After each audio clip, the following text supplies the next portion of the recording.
ထွက်ပြေးနေတာသူ့ကိုသူများလိုက်တက်ထွက်ပြေးနေတာပုံးနေတာနော်တော့ကစားတော့တာမဟုတ်ဘူးအပြောလားတော့လည်းမသွားပြီးတော့ဆင်ပြေးလိုက်တယ်ကစားနေသူထွက်ပြေးနေတာအဲ့တော့သူပြောတယ်ကိုဘုရားတဲ့ကိုယ်နဲ့ကိုတော်ဒီအကျွန်ုပ်ဤ you are my God ကိုတော်ဒီကျွန်တော်ဤဘုရားတဲ့ဘုရားကအာဗြဟံဣဇက်ယာကုပ်ရဲ့ဘုရားလို့ပြောဟုတ်တယ်အဲ့ဒါမှန်တယ်အဲ့ဒါမှန်ဒါပေမဲ့ကိုတော်ကကျွန်တော်ရဲ့ဘုရားလည်းဖြစ်တယ်တင့်ဘုရားတင့်ဘုရားမဟုတ်ဘူးတင့်ရဲ့ဘုရားဖြစ်တယ်ဒါဝိရဲ့စာလတွေကိုကြည့်လိုက် The Lord is my shepherd He is my glory He is my shelter ငါ၏မြို့ရိုးငါ၏ကြောက်ဆောင်ငါ့ကိုကယ်တင်ရန်ကြောက်ငါ၏အစွမ်းငါ၏ဥချုပ်မြင့်ရန် my ဘုရားဟာတင့်ရဲ့ personal God ဖြစ်တယ်အာမင်အဲ့တော့ကျွန်တော်အဲ့ဒါကိုဘောပေါက်လို့လေငါအဖေရဲ့ဘုရားကျွန်တော်ဖေဘုရားတော့တော်တော်အဆင်ပြေတာဟဲ့လားကျွန်တော်ဖေရဲ့ဘုရားတော့ကျွန်တော်ဖေရဲ့ဘုရားတော့ကျွန်တော်ဖေကောင်းကြီးပေးမှာတင့်ဘုရားတော့တင့်ကောင်းကြီးပေးမှာပေါ့ဟုတ်လားအာဗြဟံကိုကောင်းကြီးပေးတဲ့ဘုရားဣဇက်ကိုကောင်းကြီးပေးတဲ့ဘုရားလည်းဖြစ်တယ်ဣဇက်ကိုကောင်းကြီးပေးတဲ့ဘုရားကယာကုပ်ကိုကောင်းကြီးပေးတဲ့ဘုရားလည်းဖြစ်တယ်ယာကုပ်ကိုကောင်းကြီးပေးတဲ့ဘုရားကဒါဝိဒ်ကိုကောင်းကြီးပေးတဲ့ဘုရားလည်းဖြစ်တယ်ဒါဝိဒ်ကိုကောင်းကြီးပေးတဲ့ဘုရားတင့်ကိုကောင်းကြီးပေးတဲ့ဘုရားလည်းဒါပေမဲ့ပြဿနာကျွန်တော်တို့ကဘုရားကိုရည်ရဆန်ဆန်နဲ့ကိုယ်ပဲအာဝကျွန်တော်တို့ဘုရားလေးကျွန်တော်တို့ဘုရားလေးမဟုတ်ဘုရားလေးကတင့်ကိုဘလုံးကိုယ်ပဲစေချင်တယ်ကိုတော်ဟာကျွန်တော်ရဲ့ဘုရင်ဖြစ်တယ်ကိုတော်ဟာကျွန်တော်ရဲ့ဘုရင်ဖြစ်တယ်ကိုတော်ကျွန်တော်ရဲ့တိုးတင်ဖြစ်မိုင်ဆိုတော့ဘုရားကိုသူ့ရဲ့အတိမတ်ပြုခြင်းရဲ့စကလုံးမှာကြီးလိုက်ဘုရားနဲ့သူလည်းဘယ်လောက်ရှင်းပြီးတယ်လဲဆိုတော့တင်းနဲ့ဘုရားနဲ့ဘယ်လောက်ရှင်းပြီးလဲ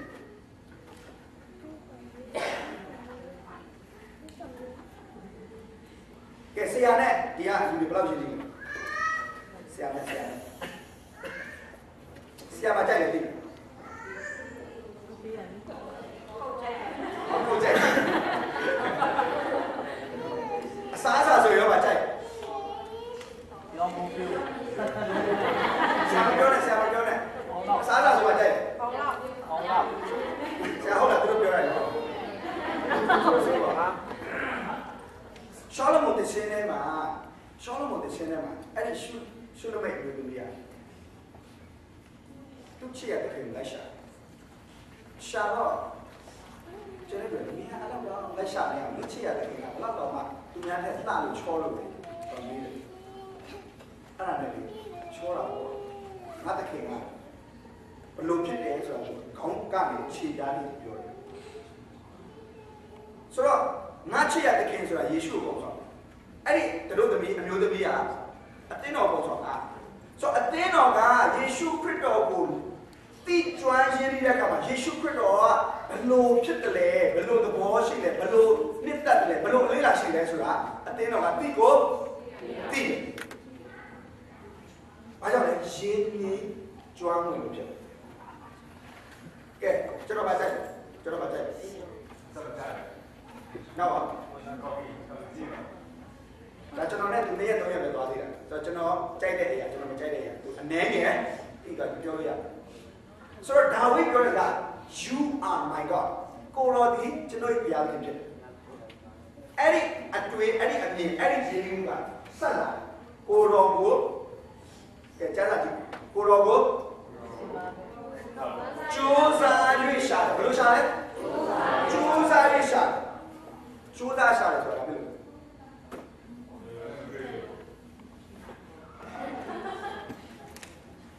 ကျိုးစားရဲဆိုတာကျိုးစားရှာတယ်ဘာဖြစ်လို့လဲအရေးကြီးလို့အပြောင်းကျိုးစားရှာစွတ်ကြပြောင်းကျိုးစားရှာပါဘူးအဲ့ဒီပြောင်းတင်ကျိုးစားရှာတဲ့အရာကြီးတင်တွက်အရေးကြီးတော့ရဖြစ်တင်အရေးကြီးတော့ရတယ်တင်ကျိုးစားရှာဟုတ်လားဖျားဟာတင်တွက်အရေးကြီးအဲ့ဆိုရင်ဒီဘာလုပ်လဲဒီနှလုံးသားထဲမှာဖျားကြီးအရေးကြီးတယ်လို့သင်ခံရဆိုရင်သေချာတော့ဒီဖျားကိုကြိုးစားရှာတယ်ရှာရမယ်မဟုတ်ဘူးသင်အတွက်ဖျားကြီးကတကယ်အရေးကြီးတယ်ဆိုရင်သင်ကြိုးစားပြီးရှာဖို့ရှာတယ်ဟုတ်လားသင်အတွက်ဖျားချက်ပတ်စံကအရေးကြီးတယ်ဆိုရင်ဒီပတ်စံကိုကြိုးစားရှာတယ် တင်းအတွက်ဖျားတဲ့အလောက်ကပူရေးရှိတယ်ဆိုရင်ဖျားတဲ့အလောက်ကိုကြိုးစားရှာတယ်ဒါဝိတ်ကဘယ်လိုရှာလဲသူ့ချီကဘာလို့နေတာဘာလို့ဘုံမို့ဖျားလို့လေဆိုတာတော့ကဲအခုလက်ရှိလက်တွေ့မြင်နေရတဲ့အခြေအနေနဲ့ပြောမယ်အခုသူဘာလို့လဲအပွဲကားလို့လေစစ်အင်အားလို့လုံခြုံမှုလို့လေဟုတ်လားဒါပေမဲ့သူကစစ်အင်အားလည်းမရှာဘူးအပွဲကားလည်းသူမရှာဘူးလုံခြုံမှုလည်းသူမရှာဘူးဘယ်လိုရှာလဲဒါကြောင့်ဖျားဟာအရာကတိတ်တဲ့အချိန်ဖျားရှိရဲ့ကိုရှိတင်ဖျားကိုမရှာမဲ့ကျန်တာရှာလို့ရှိရင်ရတော့ရအဲ့ဒီဟာဒီအမြဲတမ်းမတည်ပတ်စံဆိုင်တိတ်ခဲ့တဲ့ပတ်စံရောက်ကောင်းရောက်လာနိုင်တယ်အဲ့ဒီပတ်စံခဏလေးပြတ်ထွက်သွားတယ်အလုပ်ရအောင်ရမယ်ခဏလေးအဲ့ဒီလောက်ကပြတ်သွားတယ်အဲ့ဖျားရှာရင်တော့အဲ့ဒီလုံခြုံမှုကဘယ်တော့မှကြောက်တယ်အဲ့တော့ဒါဝိကအဲ့ဒါကိုဒါအခုကျွန်တော်တို့ပြောနေတဲ့တမိုင်းကြောင်းဖြစ်တယ်သူတကယ်ကြုံနေရတဲ့အဲ့တော့လည်းရေမရှိ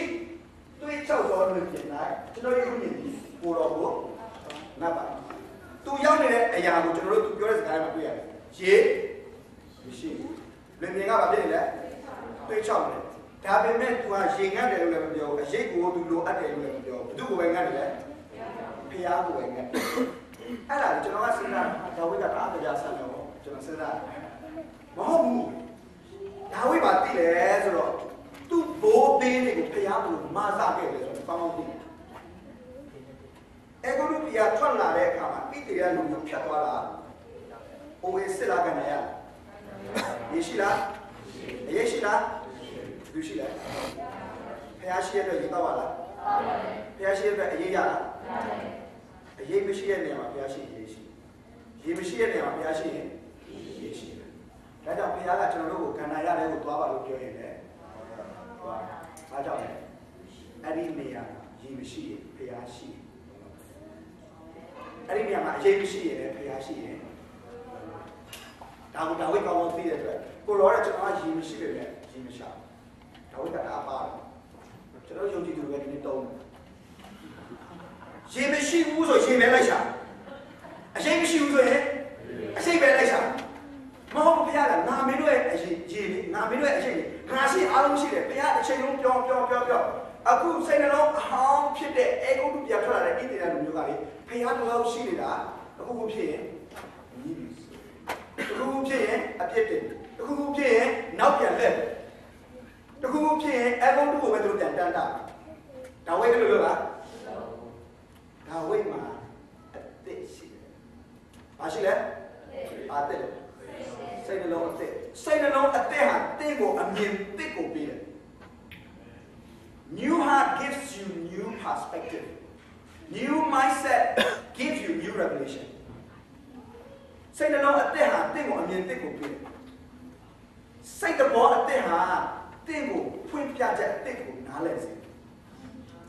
။အာမင်။ဒီနေ့ကျွန်တော်တို့ဘုရားလုပ်ခဲ့လို့ကိုဒီနေ့ဒီနားလဲဘယ်နားလဲလဲစိတ်နှလုံးရအောင်လို့ကဲအလိုတော်ကိုတင်တယ်လို့ပြောတဲ့အခါမှာဘာကြောင့်စိတ်နှလုံးအောင်ကမတင်နိုင်လို့ဆိုဘုရားရဲ့အလိုတော်ကလောကကတတ်မှတ်ထားတဲ့ပုံစံနဲ့ပေါင်းမှုဝင်လောကနဲ့စစ်ချလိုက်လောကရဲ့ standard တွေမှာ fit မဖြစ်ဘူးဟေရှာယခန်းကြီး6မှာဘုရားနဲ့တွေ့ဟုတ်လားဟုတ်ဘူးလားမေးတော့လည်းမဟုတ်ဘူးလားဘာဘူးပြောတော့ဖះနဲ့တွေ့တော့ဖះကပြောတယ်ငါဘူးစေတွေ့ရတယ်ဒီရှာပဲကျွန်တော်ရှိတယ်ကျွန်တော်အဲ့ဒါနဲ့ဒီရှာရောက်ဖះကသူ့ကိုကောက်ပြတာပြူကိုင်းပြီးတော့တရေရောက်တဲ့ခါကျတော့ဖះကဟိရှာရောက်ပါတယ်မင်းနဲ့အင်ကြီးချောတပန်းချောချင်းချင်းချောကုန်ချောဘယ်သူပြောရလဲဒီကပြောရလဲပေရှာကတော့ဒုရဲ့လူလဲဖះရဲ့လူကိုဖះကမလုပ်ခိုင်းနဲ့ကုန်ချောညီအောင်ချင်တော့ဖះရဲ့လူမလုပ်နေပြီလဲကျွန်တော်တော့လုပ်နေပြီကဲဟိရှာယကိုဖះကအဲ့တိုင်းပြောတယ်3နှစ်အဲ့ဒီတိုင်းသွားဘယ်နှစ်လဲ3နှစ်ဖះရဲ့လူ3နှစ် ဘယ်လိုပုံစံနဲ့သွားလာနေလဲဘဝမပါဘဲနဲ့ဟေရှာယကိုအိမ်တော်လို့ရှိရင်ဘယ်လိုလဲဟမ်ပေးမလားဟေရှာယကျွန်တော်တို့လောကအမြင်နဲ့ဟေရှာယကိုကြည့်နားလဲနားမလဲတော့ဒါပေမဲ့ဟေရှာယဘယ်လိုခိုင်းတာလုပ်တယ်လဲဖျားခိုင်းတာလုပ်တယ်ဟေရှာယနားလဲလားနားလဲအဲ့ဒါသူ့ရဲ့ prophet ဖြစ်တယ်ဆိုတော့ဟေရှာယကတကယ်တော့တရားအားဟောနိုင်တဲ့ဘုရားရဲ့လူဖြစ်တယ်ဆိုတော့ကျွန်တော်တို့တစ်ခါလေကြိုက်ရင်ကျွန်တော်တို့ကဘုရားစကားကိုဝေငှရတဲ့အခါမှာမမောနိုင်မပန်းနိုင်ဟုတ်လား2 နာရီဆိုလည်းပြောတယ်3 နာရီဆိုလည်းပြောတယ်ပြောနိုင်9 မိနစ်လောက်ပြောဆိုဘယ်လိုပြောမှမသိဘူးရှားရှိတတ်တော့တော်တော်ပြောဆိုပြောတတ်တော့ရက်ဆိုရင်ကိုဆိုအောင်မရက်တတ်တော့ဘာလို့အရင်စကားပြောတယ်ဟေရှာယကဟေရှာယကြံကြည့်တယ်66ခန်းရှိတယ်ဒါဆိုဟေရှာယလည်းအဲ့ဒီလိုပဲဘုရားစကားကိုကြပြောနိုင်တယ်ဖြစ်တယ်ဒါပေမဲ့အဲ့ဒီပြည့်ရကြတော့ဘုရားကဟေရှာယကိုစကားမပြောနဲ့တော့နင်မပြောနဲ့နင်ပြပြောတာပဲလားပြတာပဲလားချစ်ချင်းပြတာကြောင့်ပြောတာပဲလားချစ်ချင်းပြတာပြတာပဲလားခွင့်လွှတ်ခြင်းကြောင့်ပြောတာပဲလားခွင့်လွှတ်တာပဲလားဟေရှာယကတော့ပြောတယ်ပြတယ်နေတယ်ချစ်ချင်းပြတာကြောင့်ပြောတယ်ချစ်ချင်းပြတာပြခွင့်လွှတ်ခြင်းကြောင့်ပြောတယ်ခွင့်လွှတ်ခြင်းကိုလည်းပြယုံကြည်ခြင်းကြောင့်ပြောတယ်ယုံကြည်ခြင်းကိုလည်းပြလောကကအမြင်နဲ့ဟေရှာယကိုကြည့်လိုက်တဲ့အခါမှာနားလည်တယ်လားလူတို့ရဲ့စိတ်နှလုံးအဟောင်းကဘာလို့လဲကောင်းတယ်လို့အဲ့ဒါလို့လဲသမီးတော်စားရင်ဘာနဲ့စားလဲသမီးတော်စားဘာနဲ့စားလဲကောင်းမကောင်းနဲ့စားဟုတ်လားအဲ့ဒီရွေလို့ရှိရင် shopping ထွက်ရင်ကြိုက်မကြိုက်ဆိုကောင်းမကောင်းနဲ့ပဲလားဟုတ်လားတရားဟောကြတာမှလေဘာနဲ့နားတော့လဲဟုတ်တယ်ဆရာတရားဟောတယ်ကိုဆရာပြောရှိရတယ်အရင်ဟာတာပါလေသဘောကျလိမ့်မယ်ကျွန်တော်တို့နားထဲမှာကောင်းမကောင်းနဲ့ပဲတစ်ချိန်လုံးဆုံးဖြတ်တယ်ဘုရားပါပြောတယ်ဘုရားပြောတယ်သင်တို့ဒီဘုရားအပြစ်အတတ်များနေဘုရားသခင်မိန့်တော်မူညာအပြစ်အတတ်များအတိတ်ပဲကပါလဲဆိုရင်ကျွန်တော်တို့ကကောင်းတာနဲ့အသက်ရှင်ဖို့ဘုရားလို့ရှိတာမကောင်းတာနဲ့အသက်ရှင်ဖို့ဘုရားလို့ရှိတာဘုရားသခင်မိန့်တော်မူညာနဲ့အသက်ရှင်ဖို့လို့ရှိတာလောကကတတ်မှတ်တဲ့ကောင်းမကောင်းဟာဘုရားစီမှာကောင်းမှုပဲအဲ့ဒီကောင်းမကောင်းပဲအဲ့ဒီကောင်းမကောင်းအဲ့ဒီပြည်တယ်သူတို့စားလိုက်တဲ့အသီးကနေလာတာဟုတ်လားအဲ့ဒီအသီးကိုစားလိုက်ကြတဲ့ကလူထဲမှာစင်ကြင်တို့တရားဆိုတဲ့ကောင်းမကောင်းဆိုတာဝင်လာအဲ့ဒီကောင်းမကောင်းကိုပဲအများနဲ့စင်ကြင်စဉ်းစားတတ်တဲ့နှလုံးသားကိုဘုရားကဘာလုပ်ခိုင်းလဲဆိုတော့ renew your mind စာတန်ကအဲ့ဒီပြောဝချက်ကိုသိတယ်ဒါကြောင့်စာတန်ကတိုက်ရင်ကျွန်တော်ရဲ့ physical ကိုမတိုက်ဘူးအရှင်ဆုံး mind ကိုတိုက်စိတ်ကြီးစီးမှုနဲ့တိုက်တယ်စိုးရိမ်ခြင်းနဲ့တိုက်တယ်ပြဿနာအခက်အခဲကိုကြောက်ရွံ့တဲ့စိတ်နဲ့တိုက်ဒီထဲမှာကြာဆုံးရင်တင်းရဲ့တကယ်ဘဝမှာလည်းကြာဒီမှာတိုက်ပွဲရှိတင်းရဲ့ mind မှာတိုက်ပွဲရှိဒါကြောင့်ဘုရားက renew your mind စိတ်နှလုံးအသစ်ပြင်လာတဲ့ဒါဆိုရင်လူတော်ကိုတင်တယ်ဘုရားရဲ့လူလို့လို့လဲဆိုတော့ပေါ့ဟောရှိဘုရားကဘေးမှာတိုင်းခိုင်းဟောရှိငါကနေကြောင်းတယ်အာဒီခိုင်းလဲပြောစရာကြီးနော်ဟုတ်လားဟောရှိယူခိုင်းတဲ့မိမပါလေပြည့်တစားဟောရှိကိုဘုရားယူခိုင်းတာဘယ်လိုမိမလဲဟောရှိကဘုရားကျွန်တော်ပေးစားနည်းနည်းပါးပါးကောင်းမှန်လို့ဘာလို့ကျွန်တော်အဲ့လိုမျိုးမိမယူခိုင်းရလဲပြောလားဟုတ်ကဲ့ချက်ချင်းတော့ဒီတိုင်းယူရတာမဟုတ်သွားရွှေ့ရသူလှုပ်တဲ့နေသွားရွှေ့ရရွှေ့ပတ်စံနဲ့ရွှေ့ပြီးတော့မှသူကပေါင်းတင်ရတယ်တော့ပေါင်းတင်ကလေး2 ယောက်ရကလေး2 ယောက်ရပြီးတော့အဲ့ဒီမိမနောက်တစ်ခါအဲ့လိုတော့ပြန်ဒါဆိုရင်အဲ့ဒီမိမကငွေကြီးအခက်အခဲကြောင့်ဒီလှုပ်တာလားသူအဲ့ဒီလှုပ်မှာပျော်လို့ဘုရားကဟောရှိတာပဲနောက်တစ်ခါသွားရေးချစ်အောင်လို့အဲ့ဒါလို့ဆိုဟုတ်ကဲ့ဆိုတော့ပြန်ကဲအဲ့ဒီလိုဆရာမျိုးကိုကျွန်တော်တို့အိမ်မှာလက်ခံပါဒါပေမဲ့ဟောရှိရဲ့ဘဝမှာတော့ဘု து လိုပြည့်စုံခြင်းရလဲအားကြောင့်ဘုရားကအဲ့ဒါသူ့ရဲ့ prophet ပြောချက်ဖြစ်တယ်ဖះဘာကြောင့်ဒီလိုလုပ်လဲကျွန်တော်လည်းနားမလဲဒါပေမဲ့ဖះအဲ့တိုင်းပဲဟောရှိခိုင်းတယ်ဟောရှိကနားထောင်တယ်အတိတ်တွေကပါတယ်ဟဲ့ဣသရေလလူမျိုးတဲ့မင်းတို့ကဖောက်ပြန်တဲ့မျိုးဖြစ်တယ်ဒါပေမဲ့မင်းတို့ချစ်တယ်အဲ့ဒါကိုဟောရှိအားဖြင့်ဒီတက်ပြီးပြောတယ်ဒါဆိုရင်ဟောရှိအားဖြင့်များလို့တော့ပြည့်စုံလားပြည့်စုံလားခေရှာရအားဖြင့်များလို့တော့ပြည့်စုံလားဘာကြောင့်လဲသူတို့ကအလိုတော်ကိုတင်နိုင်တယ်ဘာကြောင့်တင်နိုင်တာလဲစိတ်နှလုံးအသစ်ဖြစ်စိတ်နှလုံးအဟောင်းကပြဿနာမြင်နိုင်စိတ်တကြတယ်စိတ်နှလုံးအသစ်ကပြဿနာမြင်နိုင်ခြင်းလို့ချီးမွမ်းစိတ်နှလုံးအသစ်ကစာရန်မြင်ကြောက်တယ်စိတ်နှလုံးအဟောင်းကစာရန်မြင်ကြောက်တယ်စိတ်နှလုံးအသစ်ကစာရန်မြင်တီးမယ်ဆိုတာပြောဒီနေ့ယုံကြည်တယ်ပညာရဖြစ်ရင်တသိန်းနေပါလေခါနားမှာဘူးကြီးဆိုရှိတယ်ဘုရားတဲ့နားမှာတဲ့ပင်မှာဘယ်လိုရှိလဲစိတ်လုံးတိတ်ကရပြီစိတ်ချဟာအိမ်ထဲမှာတယောက်တည်းကြံနေတယ်မကြောက်ဘူးဒီမကြောက်တဲ့အရာကိုမကြောက်ဘူးကြားလို့ရှိတယ်ဒါပေမဲ့မကြောက်အပ်တဲ့အရာကိုမကြောက်ဖို့ဆိုတာကြောက်တဲ့အရာကိုကြောက်တယ်ဟုတ်လားဖျားကိုကြောက်ရွံ့တော်သူဒီဖျားမကြောက်စေတဲ့အရာကိုကြောက်ဖျားကိုကြောက်ရွံ့တော်သူဒီဖျားမကြောက်စေတဲ့အရာကိုမကြောက်ကဲဒါဆိုရင်နေဖျားတကယ်စိုးရိမ်စေတဲ့အရာရှိလားဖျားမစိုးရိမ်စေတဲ့အရာရှိလားမရှိဘူး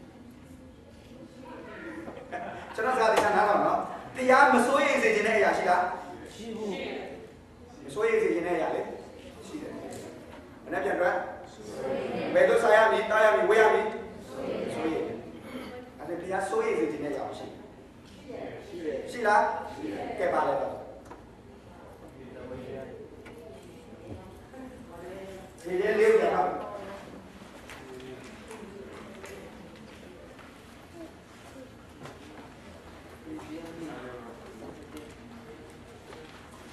ဒီလေး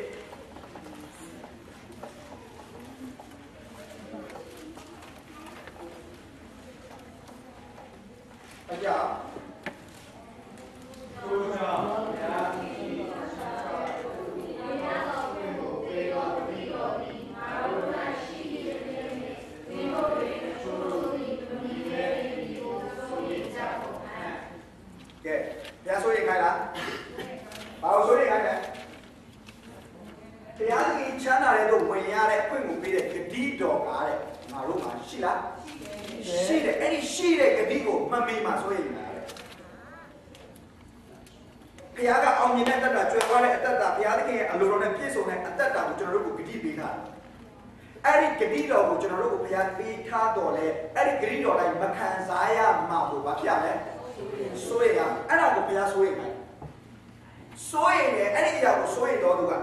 push forward လုပ်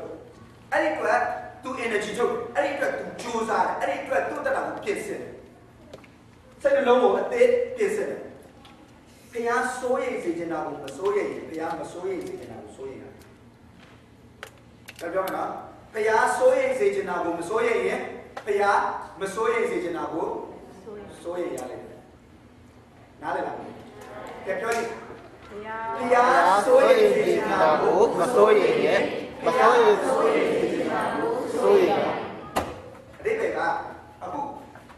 ဒီကိုချင်းချမ်းသာလို့ခေါ်တဲ့အောင်မြင်တဲ့အသက်တာကျွယ်ဝတဲ့အသက်တာ overcome ဖြစ်တဲ့အသက်တာကိုမရမှဘူးမစိုးရိမ်တတ်ဘူးဆိုရင်သင်ဟာမနဲ့ဖြစ်တဲ့စိုးရိမ်လာတယ်တဲ့စားဖို့ဝတ်ဖို့နေဖို့အတွက်စိုးရိမ်လာရတယ်ဘုရားကမစိုးရိမ်နဲ့လို့ပြောတဲ့အရာကိုစိုးရိမ်ဘာကြောင့်လဲဘုရားကစိုးရိမ်ပါလို့ပြောတာကိုစိုးရိမ်ဘာလို့သူဒီလိုပြောလဲဆိုအဲကုသကြီးကထွက်လာတဲ့ညဣတရီလာလူမျိုးကိုဘုရားဂရိပေးထားတာပါလေ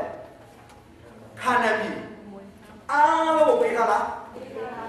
အားလုံးမရလားမရ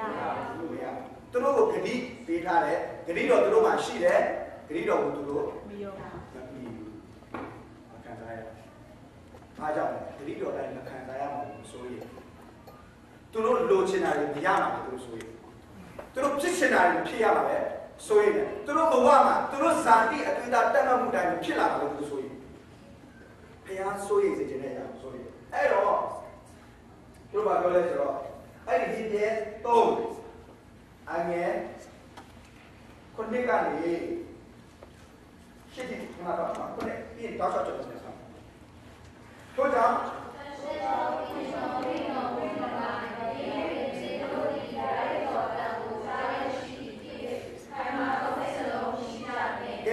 အခု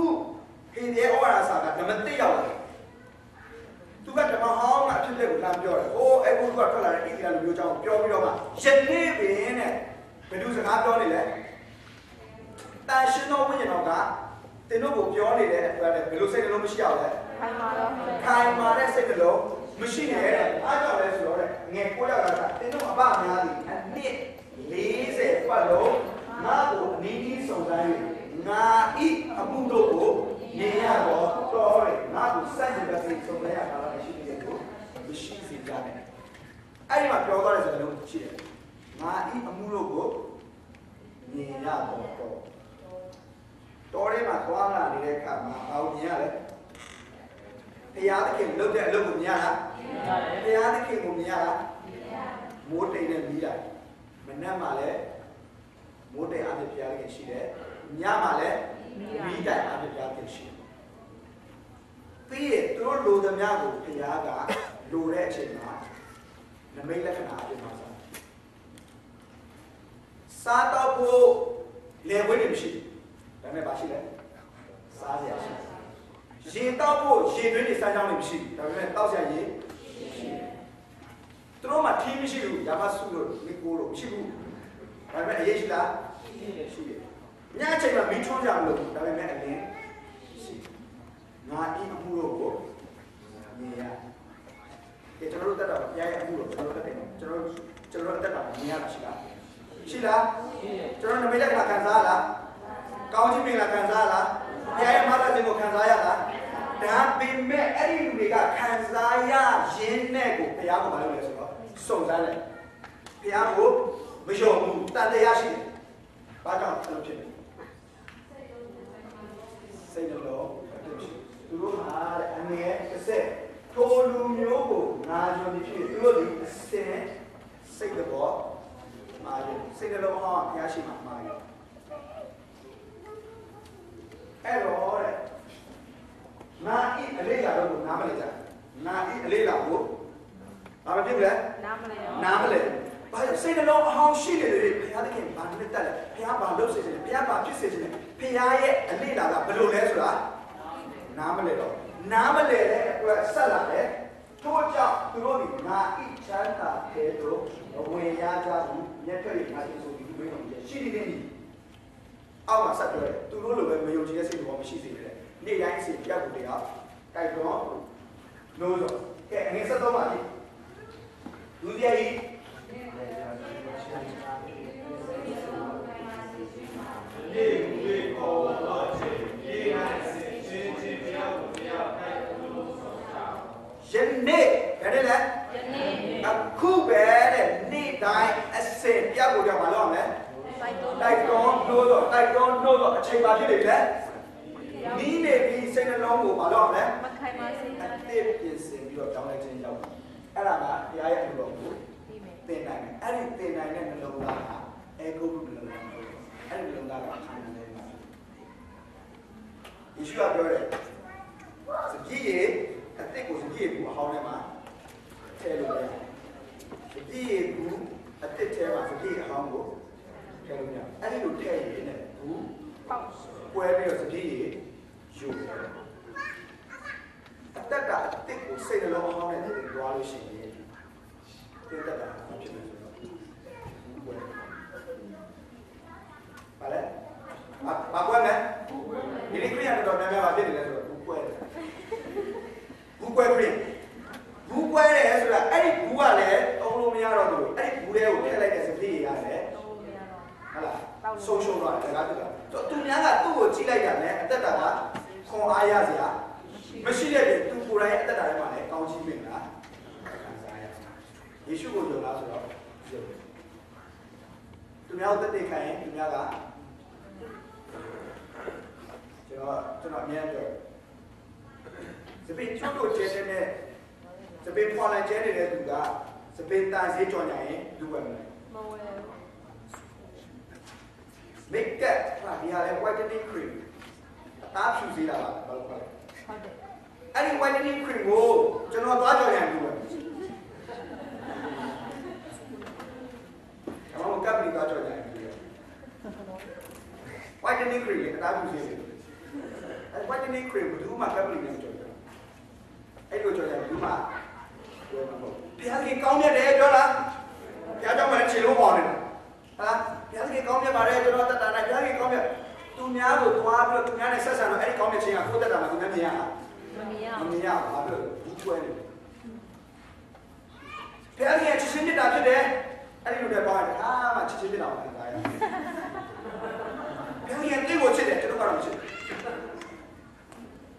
Mayung cium tu sudah. Dia aku yang cium dah bu. Mayung cium tu sudah. Lu mau yang cium dah. Shong cium tu mau yang cium dah. Tu buku yang dia cium ni dah bu. Tu ada buku ya.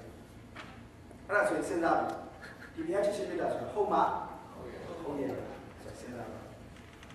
Dia ada malu di alam pun. Nahu ya. Cium tu ada. Ada soal ni. Jangan lupa ada apa pihak kenga. Jangan lupa pilih kaunci mengenal. Jangan lupa makan saya le. Apa tu niaga jangan lupa ciri kamu. Kerana apa? Niaga. Buku le. Kaunci makan saya. Tu niaga jangan lupa ciri le. Tu niaga kerana apa? Niaga. Ada apa sih? Sengal niaga. Ekor dia coba le kamu. Itu lalu syawal dan tips. Itu dalam dunia ni ada yang ni mungkin terjadi. Itu dalam dunia saya sahaja, saya terjadi. Itu dalam dunia cakap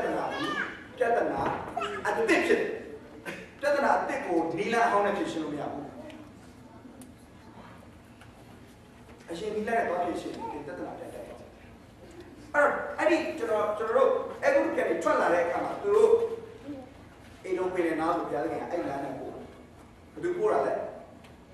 pihak tu. Ini nak yang dek kama terus orang, suatu jalur pada orang, kami ajar kami saja. Kalau di ni apa lah, siapa pelajaran ini? Kenapa ni jalur nak ni sedekah, lajang. Kalau tu ini pun, ini lajang sedekah yang formal mahu adik. Kalau macam mana kita tahu di ni, tamai mah, macam ya. Asyik tu ni le, benda. Now so ye le, sit down, bija, baca, tidur. Perbiar. Hari amu api nak buat. Tempoh mama kita nama tu ada perbiar ni selalu dia. Amen. Kita nama jauh ni so ini perbiar pun betul sana ni orang ni. Doktor saya ko jauh ni le so mereka perbiar ni jangan buat mana mereka nama lepas ni lu orang ni. Juga.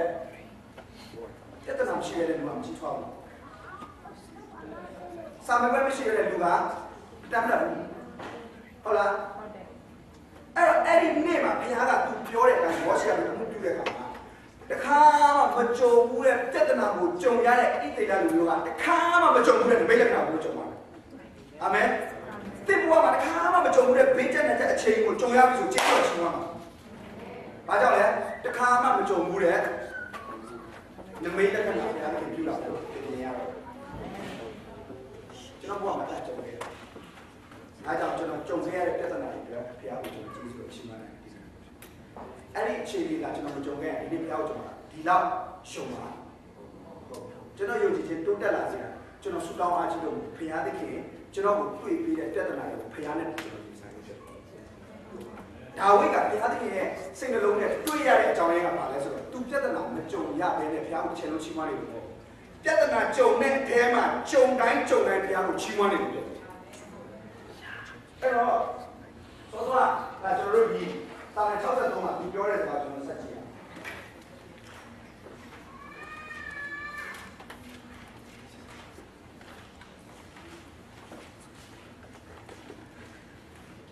Kalau cakap tu angin, jangan soal apa dah bibi. Angin ni yang ada, bongko anu boro ni cengah ada. Dan saya kan ada orang, foto, boro punya apa. Aku tu yang ni ada ni ada. Orang 干那样的嘛，也没是多少的那样。不过都不要我情况耶，不要我过过耶，不要我过过耶，不要我过过耶，不要你做的嘞。这个我也要，这边不要也没毛过嘞，你要我看啥呀？不要也没毛过嘞，做东西。Peace is not the absence of problem. Peace is the presence of God, whatever your problem is. 認得清楚啦，ပြဿနာ件事嚟講，認得清楚，啲嘢ပြဿနာ前面仲有咧，你前面睇嘛，佢喺有冇同你ခံစားနေတာ？အဲ့ဒါ認得清楚，認得清楚，多咧咪好啦，我講不落你哋啊，我哋真係啦，你哋帶嚟嘅食餐嚟，အဲ့ဒါ認得清楚。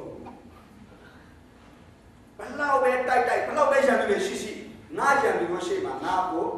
စပွဲကိုခင်းတာအဲ့ဒါနေတဲ့ချင်းရန်သူတွေဝိုင်းနေတယ်အေးစစ်လက်စားအဲ့ဒါနေတဲ့ချင်းဒါဝိပြောရတယ်အဲ့တော့သူဟာဘုရားကိုကိုးကွယ်ရင်းနဲ့သူ့ကိုရန်သူပတ်ပတ်လဲဝိုင်းနေတော်များလဲသူကဘုရားရဲ့မျက်မှောက်တော်မရှိနေတယ်ဒီတက်ချင်းရှိဒါတော့ကိုယ်ဆက်ပြောလား